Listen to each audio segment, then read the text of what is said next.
కర్రెగుట్టలో operation Kagar continue అవుతోంది. Maoist అగ్రనేతలే లక్ష్యంగా combing కొనసాగుతోంది. అడవిని చుట్టుముట్టిన భద్రతా బలగాలు అడుగడుగునా అడవిని జల్లెడ పడుతూ ఉన్నాయి. అటు మావోయిస్టు అగ్రనేత దేవ్జీ లొంగుబాటు చర్చ జరుగుతున్నట్లు సమాచారము. అదే కనుక జరిగితే మావోయిస్టు ఉద్యమ ముగింపు దశకు చేరుకోనుంది.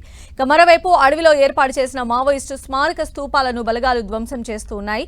నిన్న జరిపిన కూంబింగ్ లో 15 మంది దాకా మావోయిస్టులు లొంగిపోయినట్లు సమాచారం. అటు ఓ ఐఈడీ పేలి ఓ జవాన్ గాయపడినట్లు తెలుస్తోంది. Maoist party chief Devji alias Tippiri Tirupati ఇతర ముఖ్య నేతలే లక్ష్యంగా కేంద్ర బలగాలు కూంబింగ్ ప్రారంభించాయి. ఎన్కౌంటర్లు ఆపితే ఫిబ్రవరి 15 లోపు ఆయుధాలతో లొంగిపోతామని గతంలో ప్రకటించిన మావోయిస్టు పార్టీ నుంచి ఇప్పుడు ఎలాంటి స్పందన లేకపోవడంతో మరోసారి కేంద్ర బలగాలు రంగంలోకి దిగినట్లు తెలుస్తోంది.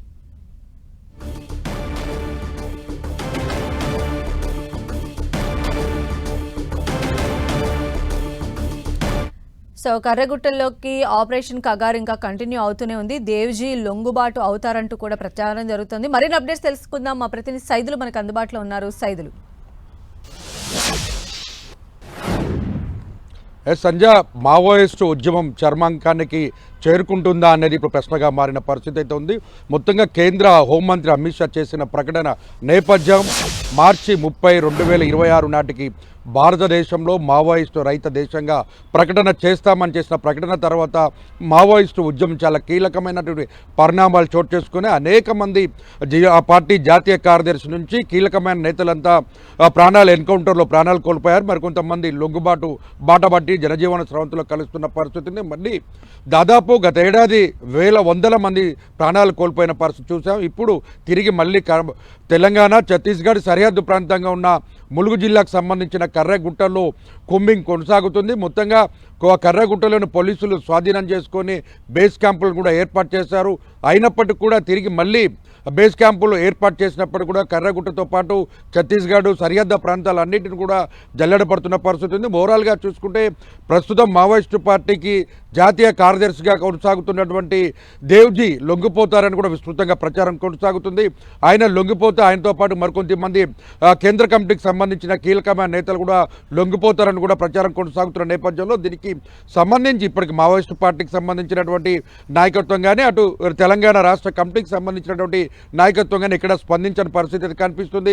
ప్రతిదీ కూడా మావోయిస్టుల ఏరువేత లక్ష్యంగా కొనసాగుతున్న ఈ కూంబింగ్ ఆపరేషన్కి సంబంధించి పెద్ద ఎత్తున కూడా జల్లెడ పడుతున్నప్పటికీ కూడా ప్రాణాలు ఎన్కౌంటర్లు కొనసాగుతున్నప్పటికీ కూడా ఐఈడీలను నిర్వీర్యం చేసుకుంటూ మొత్తం అడవిలోకి జల్లెడ చొచ్చుకొని పోతున్న పరిస్థితి ఉంది. వేల మంది జవాన్లు మొత్తం అడవిని దండకార్యాన్ని మొత్తం కూడా జల్లెడ పడుతున్నారు. అయితే అక్కడ ఏం జరుగుతుంది, ఎంతమంది ప్రాణాలు కోల్పోతున్నారు అన్న విషయాన్ని మాత్రం బయటికి పొక్కకుండా అటు ఛత్తీస్గఢ్ పోలీసులు జాగ్రత్తలు తీసుకుంటున్నారని కూడా చెప్పుకోవచ్చు. అందుకు సంబంధించి తెలంగాణ సరిహద్దు ప్రాంతంగా ఉన్నటువంటి ములుగు జిల్లాకు సంబంధించి కూడా పోలీసులు ఎటువంటి సమాచారం కూడా బయటికి పొక్కకుండా జాగ్రత్తలు తీసుకుంటున్నారు. ఇప్పటికే ఐఈడీ పేలడంతో ఒక జవాను గాయాలవడంతో హెలికాప్టర్ ద్వారా అతనిని వరంగల్ ఆసుపత్రికి తరలించి అక్కడి నుంచి మెరుగైన వైద్యం కోసం హైదరాబాద్ తీసుకుపోయిన పరిస్థితి కనిపిస్తుంది.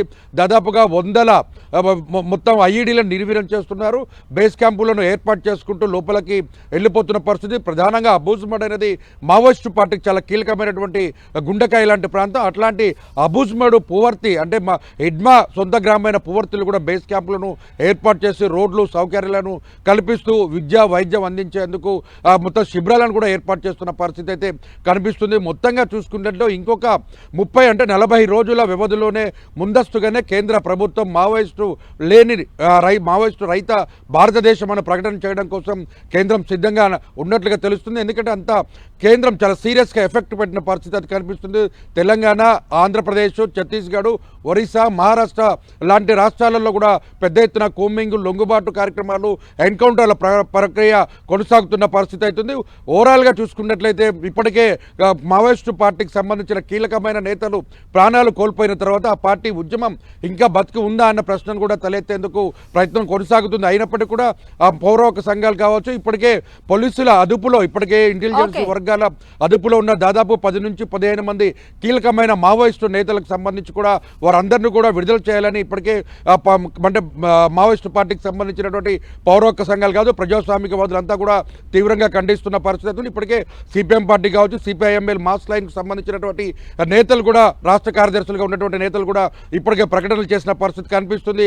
పోలీసుల అదుపులో ఉన్నటువంటి వారిని తక్షణమే కోర్టులో అన్న హాజరుపరచాలి, వాళ్ళని విడుదల చేయాలని కూడా డిమాండ్ అయితే కొనసాగుతున్న పరిస్థితి ఉంది. ఓవరాల్గా వాజేడు, వెంకటాపురం, చెర్ల ప్రాంతాలు ఏమైతే ఉన్నాయో ఆ ప్రాంతాలన్నీ కూడా మొత్తంగా ఒకవైపు ఆ పోలీసులు సంబంధించినటువంటి కోంబింగ్ కొనసాగుతుండటంతో ఆ ప్రాంతాలకు కొత్తగా వచ్చేటువంటి ఎవరైతే బంధువులు కావచ్చు, లేకపోతే ఆ ప్రాంతం నుంచి వెళ్తున్నటువంటి వాళ్ళు కావచ్చు, ఎవరైనా కూడా పోలీసులు ఆపి తనిఖీ చేస్తున్న పరిస్థితి ఉంది. ప్రధానంగా జాతీయ రహదారి మీద వెహికల్స్ అన్నిటి కూడా తనిఖీ చేస్తూ ఏ క్షణంలో ఏం జరుగుతుందనో భయాందోళన కొనసాగుతున్న పరిస్థితి. ఓవరాల్గా చూసుకుంటే మావోయిస్టు పార్టీ అగ్రనేతకు సంబంధించి దేవ్జీ లొంగిపోతున్న ప్రచారం అయితే విస్తృతంగా కొనసాగుతుందని కూడా చెప్పుకోవాలి. రైట్ సైదులు.